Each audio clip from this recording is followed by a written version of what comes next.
He was the 7th of 11 children, born in a mining camp so raw it barely had a name.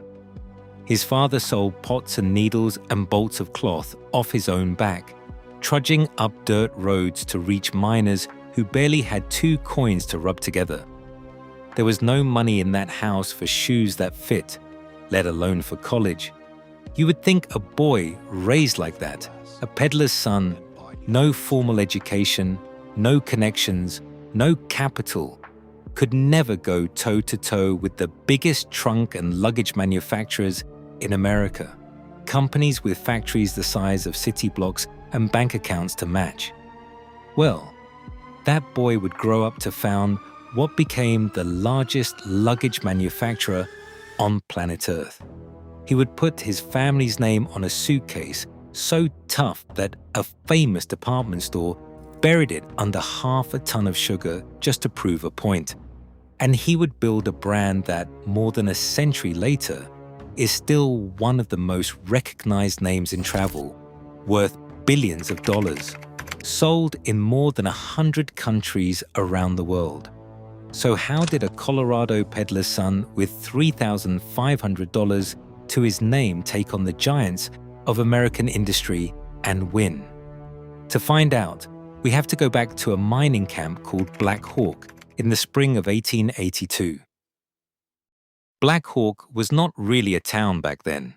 It was a scar cut into the Rocky Mountains, carved out by men chasing gold and silver, populated by exactly the kind of people willing to gamble everything on a hole in the ground.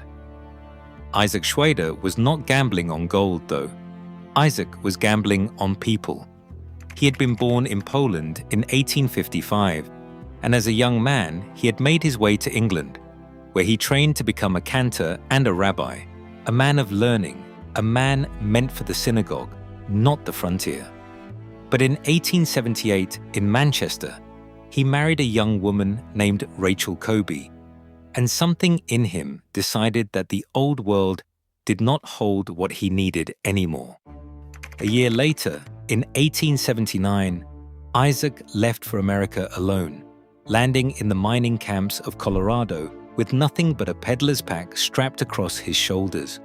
He started in a camp called Central City, climbing switchback roads with 60 or 70 pounds of goods strapped to his back, selling to miners who lived in tents and one-room shacks scraped into the hillside. There was no guarantee of a sale at any given door. There was no guarantee of much of anything, walking those roads alone as a Jewish immigrant in the American West of the 1870s. But Isaac kept climbing, kept knocking, kept selling, because the alternative was going home with nothing, and going home was not an option he was willing to accept. I want you to actually picture that for a second. A Polish immigrant trained for the pulpit, walking dirt roads between mining claims, knocking on cabin doors, selling needles and thread and pots and pans to exhausted men who barely had money to spare. It was backbreaking work. It was humbling work. But it was honest, and it paid. And by 1881, Isaac had earned enough to send for Rachel and their young children. Comfort didn't come quickly. The family moved from camp to camp before finally settling in Denver in the late 1880s. And even then, comfort was relative. Isaac opened a grocery store, then a used furniture store. Rachel took in boarders to help make ends meet. Their oldest daughter, Dora, gave piano lessons for extra nickels and dimes. Eventually, 11 children would fill that house, 11 mouths to feed, 11 bodies to clothe, and barely enough coming in to manage it. Jesse Schwader was born into that crowded house on March 26, 1882, and almost from the beginning, he stood out. At age 9, a music director for the Denver Public Schools named Wilberforce Whiteman, father of the future bandleader Paul Whiteman, heard the boy sing. Jesse had a clear, pure soprano voice, the kind that turns heads in a church pew. Whiteman hired him on the spot to sing at St. John's Cathedral every Sunday for 50 cents a week. It was the first money Jesse Schwader ever earned in his life, and he didn't earn it with his hands. He earned it with talent and with the nerve to use it. By 13, he'd picked up the violin too, and he and Dora started playing at weddings around Denver for a little extra family income. This wasn't a boy waiting around to be discovered, you see. This was a boy who kept finding an angle, kept finding a way to contribute, kept showing up before anyone asked him to. But talent doesn't pay for college. There simply wasn't money for that. Not with 11 children and a used furniture store barely staying afloat. So as a teenager, Jesse went to work behind the counter of his father's shop, hauling second-hand chairs and dressers, learning the unglamorous mechanics of buying low and selling high. And it was there, at maybe 20 years old, that he had his first real flash of business instinct. In 1903, he convinced his father to sell the furniture business entirely and pivot into something else, luggage. It was a strange thing for a young man with no money and no formal training to suggest. But Jesse had noticed something everyone else had missed. Americans were starting to travel more, and travel meant trunks, meant suitcases, meant a whole category of goods that Denver, as far as he could tell, wasn't serving especially well. His father listened. The furniture shop became a luggage shop. It didn't happen overnight, and it didn't happen without doubters. Denver's more established merchants took one look at a 20-year-old shopkeeper's son trying to sell them trunks and shook their heads. Who was this kid to tell them what quality luggage looked like? But Jesse kept coming back, kept making his case, and slowly, a few of them started placing small orders just to see whether the product actually held up. It did, and that was enough to keep the idea alive. That decision would plant the seed. But Jesse wasn't ready to build an empire yet. First, he needed to learn the trade from people who already had one. So he left Colorado, left his family behind, and took a job as a traveling salesman for the Seward Trunk and Bag Company in New York City, one of the biggest names in the business. And he turned out to be very, very good at it. In his very first year, Jesse Schwader earned more than $4,000 in commissions alone, and it was an enormous sum for a young man in the early 1900s, more than most working Americans made in 3 or 4 years combined. He had the money now. He had the connections. He had, by any reasonable measure, made it. But something kept gnawing at him. He missed Colorado, and he wanted, more than another fat commission check, something with his own name stitched into it. That itch was about to cost him almost everything he had, or it was about to make him a fortune. Nobody, least of all Jesse himself, knew which one it would be. At 28 years old, Jesse Schwader did something that looked, to everyone who knew him, like career suicide. He quit his high-paying job in New York, packed up everything he owned, and moved back to Denver. He took his entire life savings, $3,500, every dollar he had earned singing in a church pew, playing violin at weddings, and selling other men's trunks in New York, and he bet all of it on himself. On March 10, 1910, Jesse Schwader founded the Schwader Trunk Manufacturing Company. He rented a single room in downtown Denver, 50 feet by 125 feet, and hired 10 men. That was it. That was the entire operation.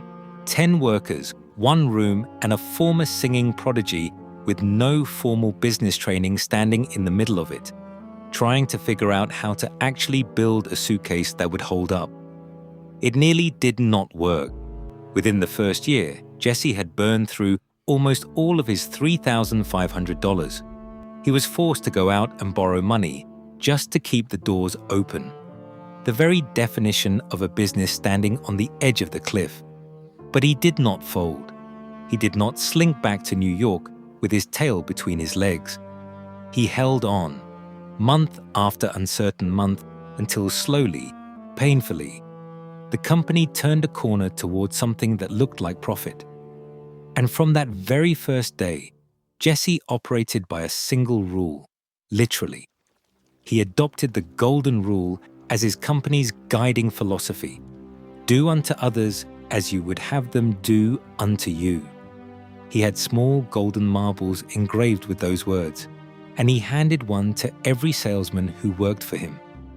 If a man was ever unsure whether a decision was the right one, he was told to reach into his pocket, pull out that marble, read the inscription, and let it settle the matter. It sounds almost quaint today, I know, but in an industry full of sharp-elbowed competitors trying to undercut each other at every turn, Jesse Schwader was betting that plain, old-fashioned honesty could be a competitive advantage. He was not alone for long. In 1912, his brother Morris joined the company, and together, the two of them incorporated the business and hit the road, traveling across the American West trying to drum up sales, one hardware store and one department store at a time. A few years later, brother Saul came aboard. By 1923, brothers Ben and Mark had joined too, Mark on sales, Maurice and Ben running manufacturing, Saul handling the legal side. What had started as one man and $3,500 was becoming a genuine family enterprise. 5 Schwader brothers and their father, all pulling in the same direction. But here's the problem they were up against. The trunk and luggage industry in the 1910s was already dominated by big Eastern manufacturers, companies with deep pockets, established retail relationships, and decades of head start on a Denver upstart. A small outfit selling $76,000 worth of luggage a year, which is what Schwader Trunk was doing by 1917, was a rounding error to them. If Jesse tried to compete purely on price, he would lose. He didn't have the capital to win a price war, and he knew it better than anyone. So he made a different bet. Rather than compete on cost, he would compete on toughness, build a suitcase so overbuilt, so absurdly durable, that customers would happily pay a premium just for the peace of mind.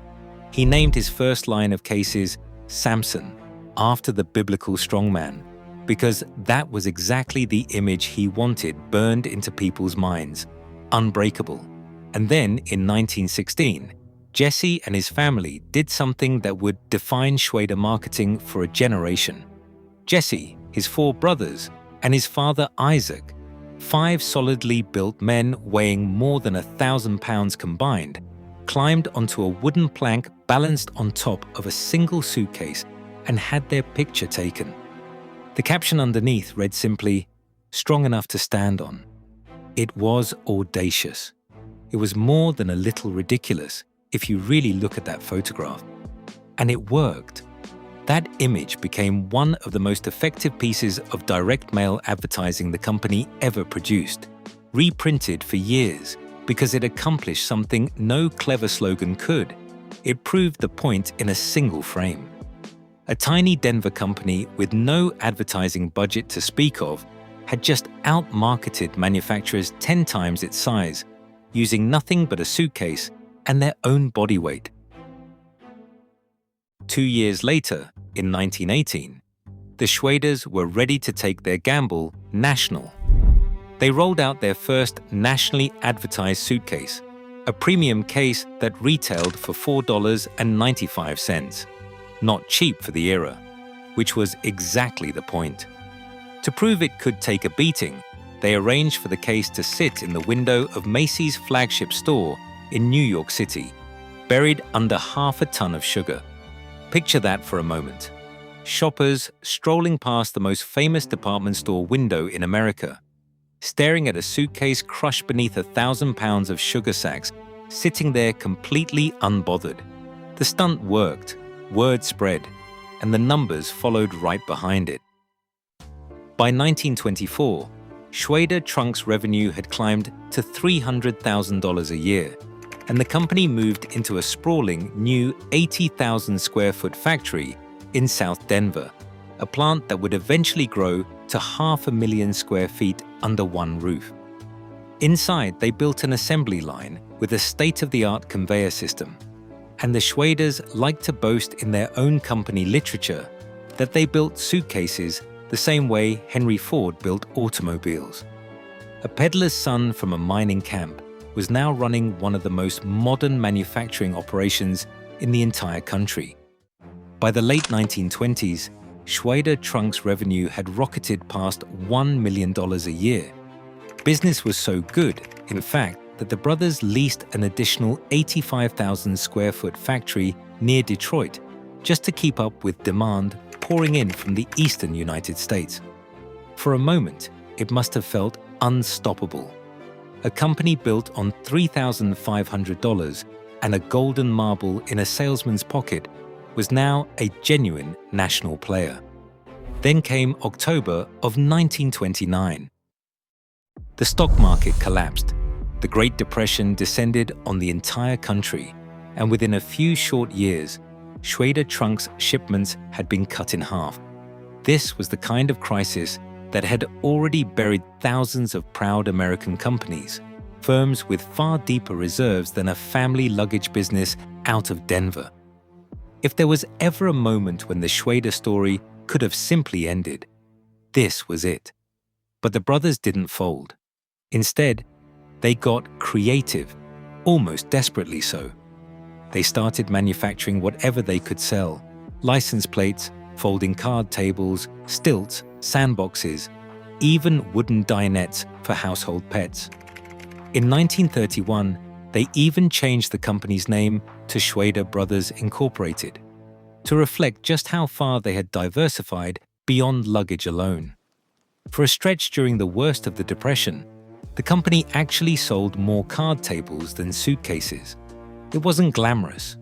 It wasn't the plan Jesse had drawn up in 1910, but it kept the lights on, and it kept 200, 300, 400 Denver families employed when so many others around them had nothing at all. Picture what that meant on the ground, in a city where roughly 1 in 4 workers had lost their job by the early 1930s. A modest paycheck from Schwader Brothers wasn't just income anymore. For hundreds of Denver households, it was the difference between staying in their homes and losing everything. Jesse understood that responsibility, and it's part of why he refused to simply shutter the luggage lines and wait out the storm. Whatever needed to be built to keep those paychecks coming, the company would build it. And the hardship wasn't only economic. Through the 1920s, the Ku Klux Klan had risen to real political power in Colorado, not on the fringes, but at the very center of it. A Klan-backed mayor sat in Denver's City Hall. A Klan-backed governor sat in the State House. For a stretch, the Klan held a working majority in both chambers of the Colorado legislature. And their targets weren't only Black Coloradans and Catholics. They specifically went after successful Jewish businessmen, men exactly like Jesse Schwader, a devout Jew whose family name was now printed on suitcases in stores across the state. At the very moment, powerful people around him made it clear they didn't think a man like him belonged. I want you to sit with that for a second. Jesse wasn't only fighting a stock market crash, he was building a business in public as a visible target, in a state where the people running the government had openly organized against men of his faith. He didn't hide from it, and as far as the record shows, he never once compromised who he was. If anything, he leaned harder into that golden rule philosophy, into decency as both a business strategy and a personal one. At the exact moment, decency was under direct political assault in his own city. Here's what's remarkable, though. Even while all of this was happening, even in the teeth of the Depression, even under the long shadow of the Klan, the company kept innovating. By the 1930s, the Denver plant Jesse built was by most accounts the most modern luggage factory of its kind anywhere in the world. Out of it came wood frame cases with reinforced handles, rayon linings, secure locks, and fiber finishes nobody else in the industry had figured out how to produce. And then in 1939 came the decision that would outlive every other choice Jesse Schwader ever made. The company introduced a new case, tapered, sleek, covered in a tough vulcanized fiber, and trimmed in leather. Jesse gave it a name that fused his old Samson brand with something bigger, something that sounded like a promise rather than just a product line. He called it Samsonite. Nobody standing in that Denver factory in 1939 could have known it, but the name on that suitcase was about to travel to more countries than Jesse Schwader himself ever would. Then the world went to war again, and once more, everything the Schwaders had spent 30 years building was put on the line. In the early 1940s, with America fully mobilized, the federal government needed factories, real factories, with skilled labor and modern machinery to produce war materials.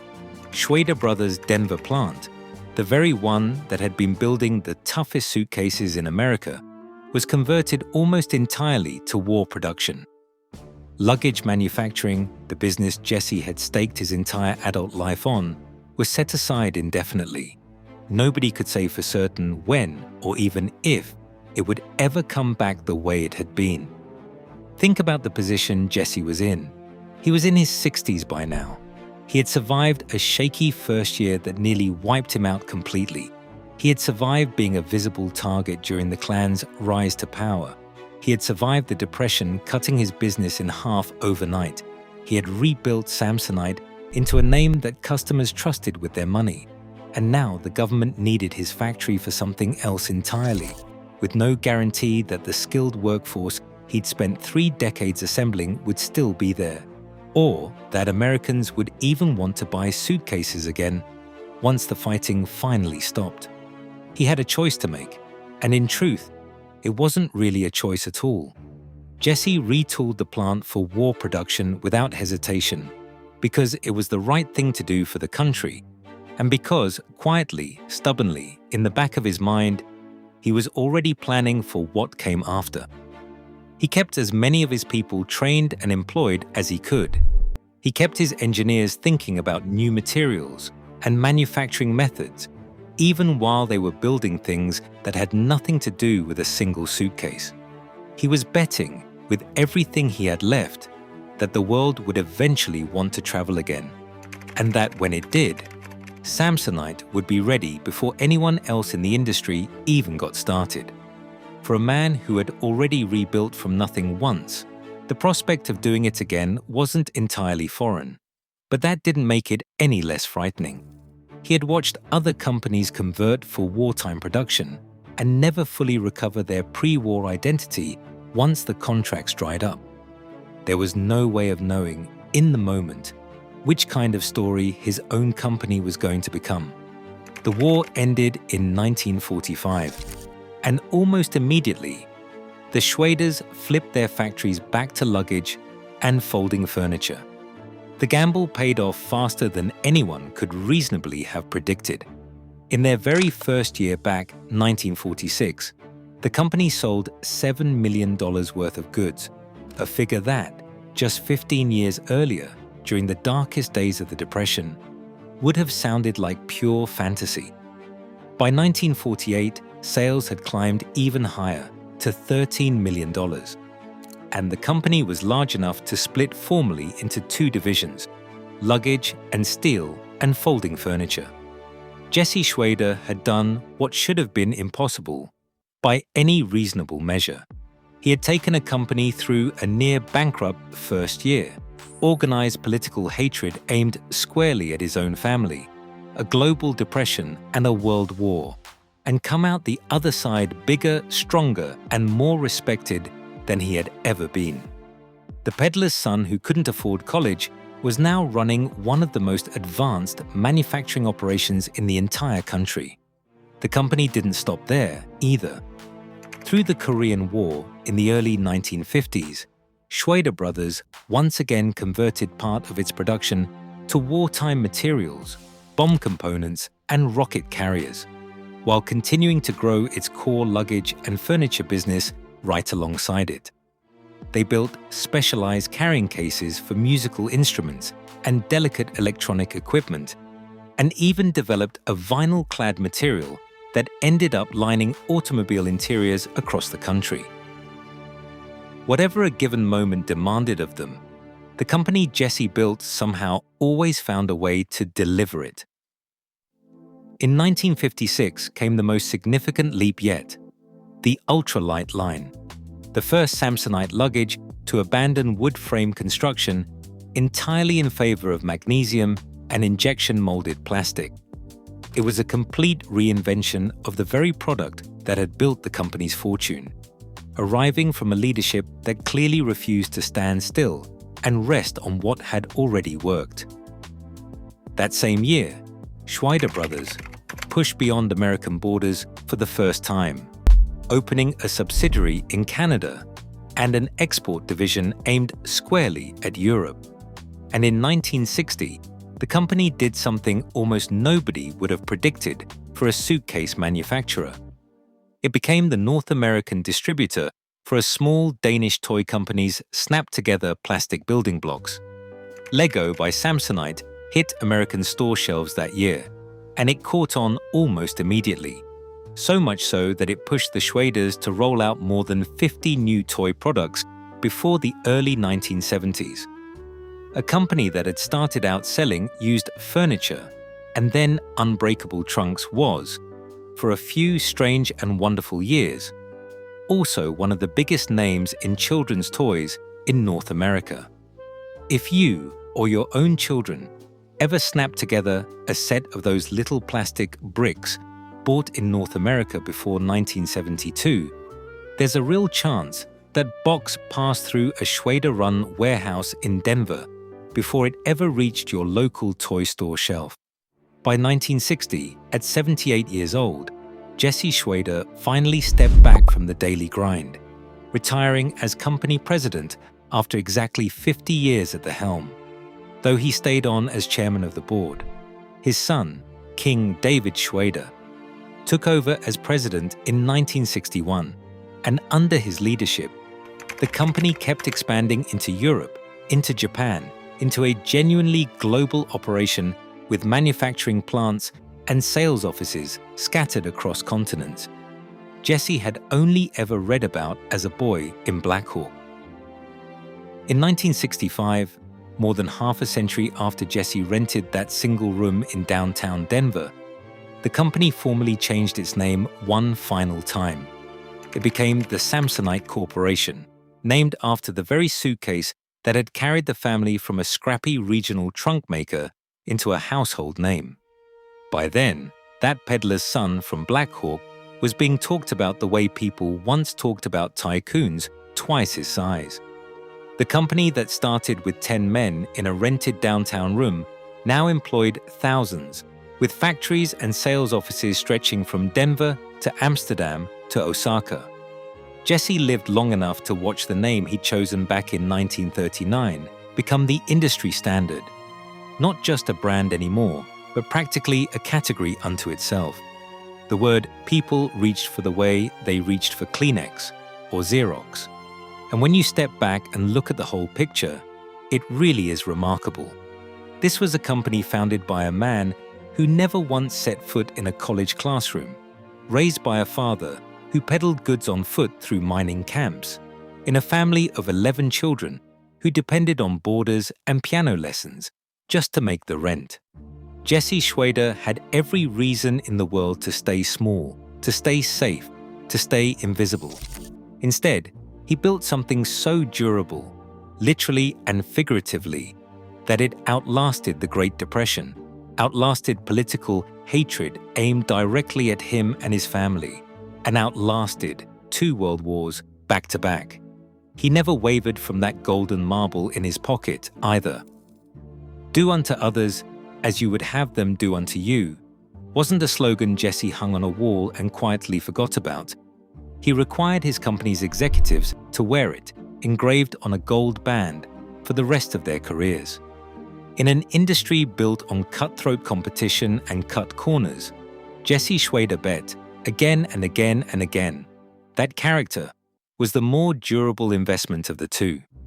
And strong enough to stand on, the line his own family used to sell that very first suitcase back in 1916 turned out to describe a great deal more than a product. It described the man who built it. Jesse Schwader passed away on July 25, 1970, in the city where it all began, at 88 years old. By then, Samsonite had already become known as the world's largest luggage manufacturer, a title it would go on to hold for decades afterward. Today, the name he chose inside a Denver factory in 1939 is one of the most recognized in travel anywhere on Earth. Samsonite International now operates in more than 100 countries, generating billions of dollars in annual revenue. Its cases rolling through airports from Denver to Tokyo to London. More than $3 billion worth sold in a single recent year alone. The company has changed hands many times since the Schwader family eventually sold it in 1973, absorbed by one corporate giant after another. And yet the name Jesse chose, the one built on strength, on standing up to punishment, on simply lasting, has never once gone away. In 1991, more than 2 decades after his death, Jesse Schwader was inducted into the Colorado Business Hall of Fame, a peddler's son from a mining camp, finally and formally recognized among the giants of American industry he'd once had absolutely no business competing with at all. But if you ask me, the most impressive thing Jesse Schwader ever built wasn't a suitcase, and it wasn't even a corporation. It was proof.